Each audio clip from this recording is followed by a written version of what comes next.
అందరికీ praise the lord. ఈరోజు దేవుడు మనకిచ్చినటువంటి వాక్య భాగము కీర్తనలు 98వ అధ్యాయము 4వ వచనము. సర్వభూజనులారా, యెహోవాను బట్టి ఉత్సహించుడి, ఆర్భాటముతో సంతోషగానం చేయుడి, కీర్తనలు పాడుడి. ఇక్కడ సర్వభూజనుల గురించి ఈ యొక్క మాట రాయబడినట్లుగా మనము చూస్తూ ఉన్నామన్నమాట.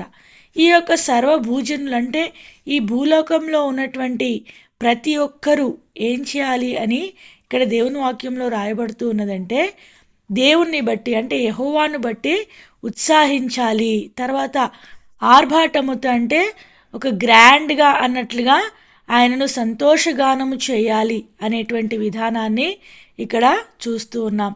తర్వాత కీర్తనలు కూడా పాడాలంటే పాటలు కూడా పాడాలి. ఎవరు పాడాలి? దేవుని నమ్మినటువంటి బిడ్డల గురించి ఇక్కడ రాయబడటం లేదు, కానీ భూలోకంలో ఉన్నటువంటి సర్వ జనాంగానికి ఈ యొక్క మాట దావీదు భక్తుడు రాస్తూ ఉన్నట్లుగా మనం ఇక్కడ చూస్తూ ఉన్నాం. అయితే ఈ మాట రాసినటువంటి కారణం ఏంటి? అసలు సర్వభూజనులు ఎలా స్తుతిస్తారు? సర్వభూజనులు స్తుతించడానికి ఏమైనా ఉందా? మనమంటే దేవుడు తన శిలువలో చేసినటువంటి కార్యాన్ని బట్టి, దేవుని బిడ్డలు వారి జీవితాల్లో చేసినటువంటి మేలులను బట్టి, ఉపకారాలని బట్టి, వారు అనుభవించినటువంటి వాటిని బట్టి ఆరాధిస్తూ ఉంటాము, తర్వాత ఉత్సహిస్తాము, కీర్తనలు పాడతాము. అయితే సర్వభూజనులు ఎందుకు ఆయనను స్తుతించాలి? సర్వభూజనులు ఎందుకు ఆయనకు కీర్తనలు పాడాలి?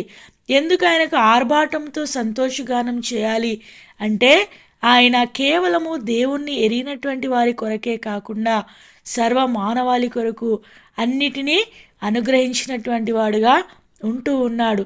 అంటే సర్వభూజనుల మీద ఆయన అధికారి. ఈ యొక్క యెహోవా అనేటువంటి ఈ దేవుడు ఒక జాతికి సంబంధించినటువంటి వాడు కాదు, కేవలం ఇజ్రాయేళ్ళకి సంబంధించినటువంటి వాడే కాదు, అన్యజనులకు సంబంధించినటువంటి వాడే కాదు, లేకపోతే ఒక మతానికి సంబంధించినటువంటి వారు, లేకపోతే ఒక కులానికి సంబంధించినటువంటి వాడు కాదు అనేటువంటి విషయాన్ని ఈ యొక్క వాక్యం ద్వారా దేవుడు మనకు బయలుపరుస్తూ ఉన్నాడనమాట. అంటే దేవుడు భూమి మీద పుట్టినటువంటి, తన చేత నిర్మించబడినటువంటి ప్రతి ఒక్కరికి ఆయన మాత్రమే గొప్పవాడుగా, ఆయనే సార్వభౌముడుగా, సార్వభౌమాధికారం ఆయనకు మాత్రమే ఉన్నది అనేటువంటి విషయాన్ని ఈ యొక్క వచనంలో దేవుడు మనకు చూపిస్తున్నట్లుగా మనము చూడవచ్చు. అయితే సర్వభూజనులకు దేవుడు ఆయన ఏం చేశాడు? దేవుని యొద్దకు వచ్చిన వారికైతేనేమి, నీతిమంతులకైతేనేమి, అనీతిమంతులకైతేనేమి, లేకపోతే దేవుణ్ణి ఎరుగనటువంటి వారికైతేనేమి, ఆయన అందరికీ ఏం చేశాడు? ఎందుకు ఆయనను స్తుతించాలని ఇక్కడ దేవుని వాక్యంలో రాయబడింది అని మనం గమనించినట్లయితే, దేవుడు అందరికీ అన్నీ ఇస్తూ వచ్చాడనమాట. కొన్ని మాటలు మనము దేవుడు ఏమేమి ఇచ్చాడు అనేటువంటి వాటిని దేవుని వాక్యంలోనే మనము చూస్తాము. ఎఫెసీలకు రాసిన పత్రిక 4వ అధ్యాయము 6వ వచనంలో మనం చూసినట్లయితే, అందరికీ తండ్రి అయిన దేవుడు ఒక్కడే. ఈ లోకంలో ఉన్నటువంటి ప్రతి ఒక్కరికి ఒక్కడే తండ్రి అయి ఉంటున్నాడు, తర్వాత ఆయనే దేవుడుగా ఉంటూ ఉన్నాడు అనేటువంటి విషయాన్ని ఇక్కడ దేవుని వాక్యంలో రాయబడుతూ ఉన్నదనమాట. ఈయన అందరికీ దేవుడు గనుక, సర్వ మానవాళికి ఈయన మాత్రమే దేవుడు గనుక ప్రతి ఒక్కరు కూడా ఆయనను ఆరాధించాలి, ప్రతి ఒక్కరు కూడా ఆయనను స్తుతించాలి, తర్వాత ఆనందగానం చేయాలి, తర్వాత ఆయన కీర్తనలు పాడాలి అనేటువంటి మాటని ఇక్కడ దేవుడు రాస్తూ ఉన్నాడనమాట. ఆయన అందరికీ దేవుడు, ఒకరికి మాత్రమే దేవుడు కాదనమాట. ఆయనను నమ్మిన వారికే దేవుడు కాదు. ఎందుకంటే మనం ఎరుగుదాం కదండి, వర్షం అందరి మీద పడతా ఉంది, తర్వాత నీరు, గాలి, తర్వాత ఈ యొక్క ఆకాశం, వెలుగు, ఈ యొక్క సూర్యకిరణాలు, ఇవన్నీ ఈ యొక్క సృష్టి ఇచ్చేటువంటి ప్రతిదీ కూడా సర్వ సృష్టి మీద ఆయన ఉంచి ఉంటున్నాడు. తర్వాత సర్వ మానవాళికి కూడా ఆయన యొక్క రూపాన్నే దేవుడు ఇచ్చినట్లుగా, ఆయనే పుట్టించినట్లుగా మనము దేవుని వాక్యంలో అనేక వాక్యాలు చూస్తామన్నమాట. అంటే ఆయనే అందరినీ పుట్టించాడు, పుట్టించిన వాడే మనకు దేవుడు. అయితే మనుషులంగా మనము ఈ యొక్క విషయాలు గుర్తెరగక ఒక్కొక్కరు ఒక్కొక్క దేవుణ్ణి ఆరాధించుకుంటూ అందరి దేవుళ్ళు సమానమే అన్నటువంటి విధానంలో ఈ లోక సంబంధమైనటువంటి వారు అలాగున కొనసాగుతూ ఉన్నారనమాట. కానీ దేవుని వాక్యం సెలవిస్తూ ఉన్నది ఏంటంటే ప్రతి ఒక్కరికి దేవుడు ఒక్కడే అనేటువంటి మాట ఇక్కడ రాయబడుతూ ఉన్నదనమాట.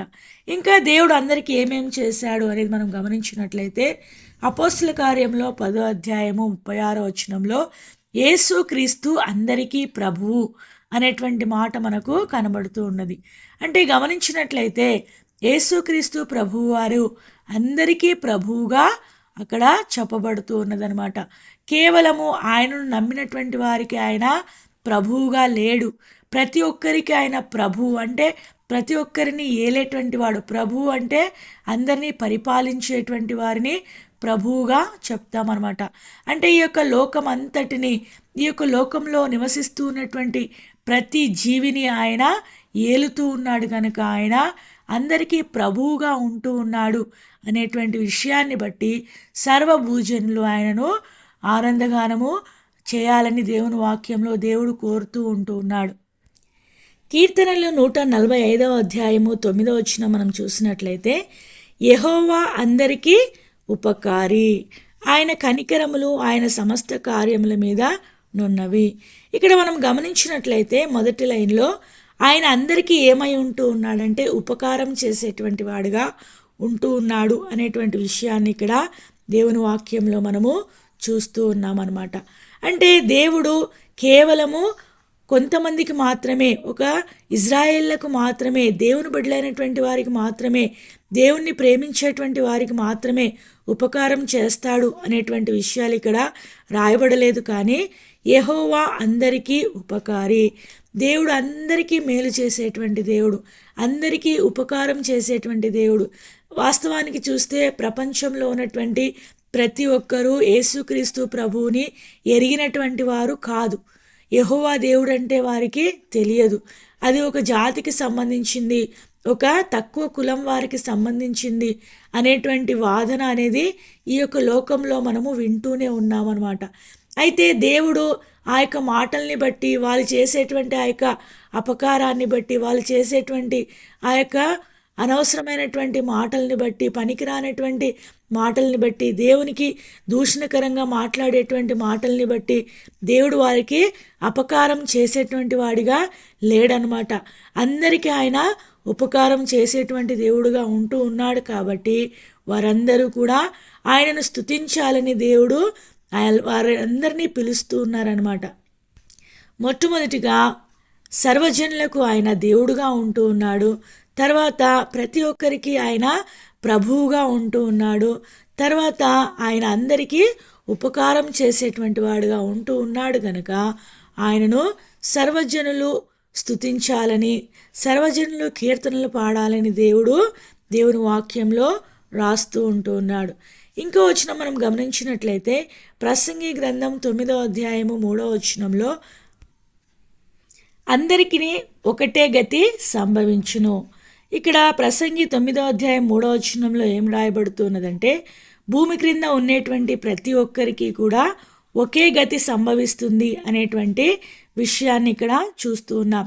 అంటే ఆయనలో ఏ పక్షపాతము లేదనమాట.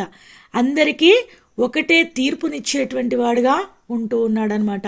మంచి చేస్తే మనకు మంచి అనుభవిస్తాము, కీడు చేస్తే మనము కీడును అనుభవిస్తామన్నమాట. యేసుక్రీస్తు ప్రభు వారిని నమ్ముకున్నంత మాత్రాన, లేకపోతే దేవుని ఎరిగినటువంటి వారు దేవుని ఎరిగారు కాబట్టి వారిని దేవుడు విడిచిపెట్టేటువంటి వాడుగా ఉండడు. ప్రతి ఒక్కరూ చేసేటువంటి తప్పుకు ప్రతి ఒక్కరికి శిక్ష అనేది ఉంది. దేవుని ఆజ్ఞ ఎవరైతే అతిక్రమిస్తారో వారికి నిత్య నరకం ఉంది. దేవుని ఆజ్ఞను అంగీకరిస్తే నిత్య రాజ్యం ఉందన్నమాట. ఈ విషయము ప్రతి ఒక్కరికి సంబంధించిందనమాట. ఇందులో ఏ పక్షపాతము లేదు. అంటే పక్షపాతి అయినటువంటి దేవుడు కాదు.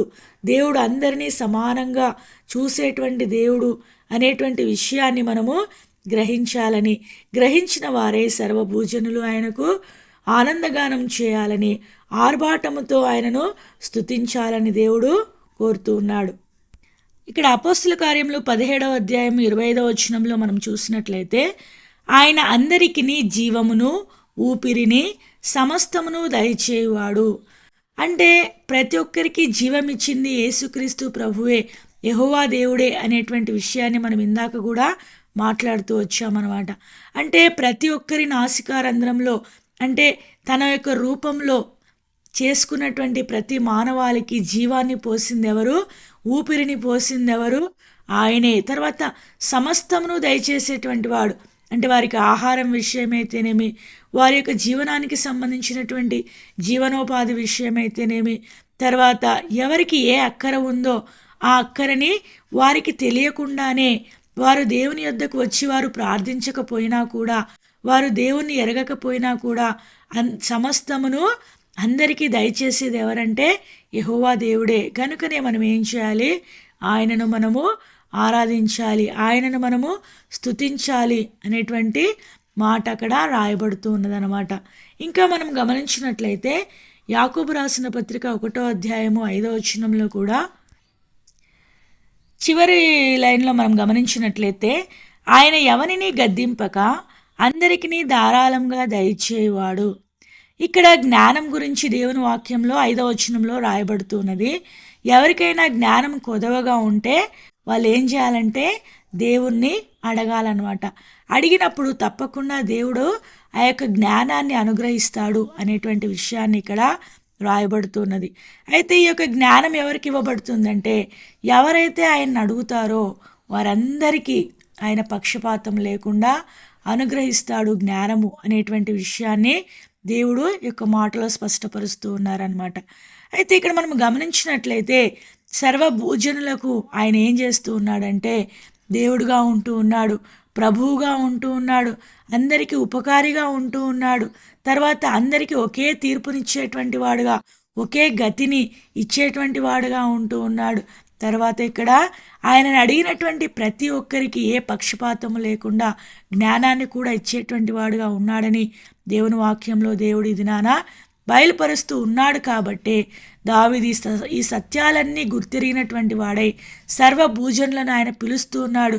రండి మీరందరూ వచ్చి ఆయనను గంభీరంగా, గట్టిగా, ఆయన ఆర్భాటంగా ఆయనను కొనియాడండి, ఆయనకు ఆనందగానం చేయండి, ఆయన కీర్తనలు పాడండి అని అందరినీ ఆయన ఒక ఆహ్వానాన్ని ఇస్తూ ఉన్నట్లుగా చూస్తూ ఉన్నాం.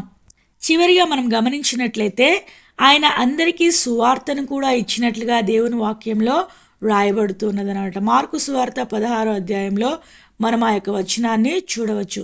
మీరు సర్వలోకమునకు వెళ్ళి సర్వ సృష్టికి సువార్తను ప్రకటించుడి. అంటే సర్వలోకంలో ఉండేటువంటి సర్వ సృష్టికి కూడా సువార్త అనేది ధారాళంగా ఇవ్వబడిందనమాట. ఆ సిలువలో కార్చినటువంటి ప్రశస్తమైనటువంటి రక్తం భూలోకంలో ఉండేటువంటి ప్రతి ఒక్కరి కొరకు కూడా కార్చబడి ఉంటుందన్నమాట.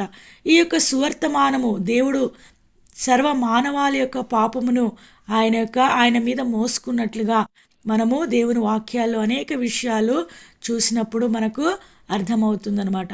గనుకనే ప్రతి ఒక్కరూ ఆయనను ఏం చేయాలి?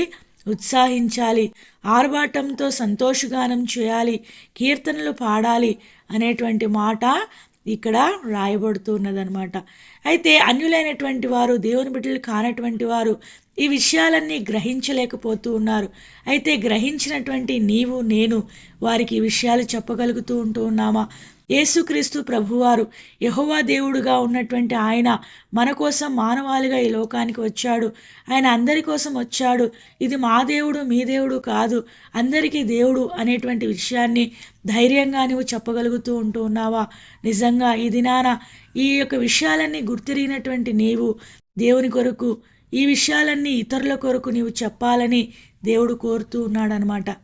ఆ విధంగా నీవు నేను అందరికీ తెలియజేసి అందరినీ దేవుని స్తుతించడానికి ఆహ్వానించేటువంటి అనుభవంలో నీవు నేను కూడా ఉండాలని దేవుడు ఈ దినాన మనలందరినీ కోరుతున్నాడు. దేవుడి కొన్ని మాటలను దీవించి ఆశీర్వదించునుగాక. మరొకసారి ఆ మాట చదువుకుందాం. కీర్తనలు 98వ అధ్యాయం 4వ వచనము. సర్వభూజనులారా యెహోవాను బట్టి ఉత్సహించుడి, ఆర్భాటముతో సంతోషగానం చేయుడి, కీర్తనలు పాడుడి. దేవుడి కొన్ని మాటలను దీవించి ఆశీర్వదించునుగాక. ఆమేన్.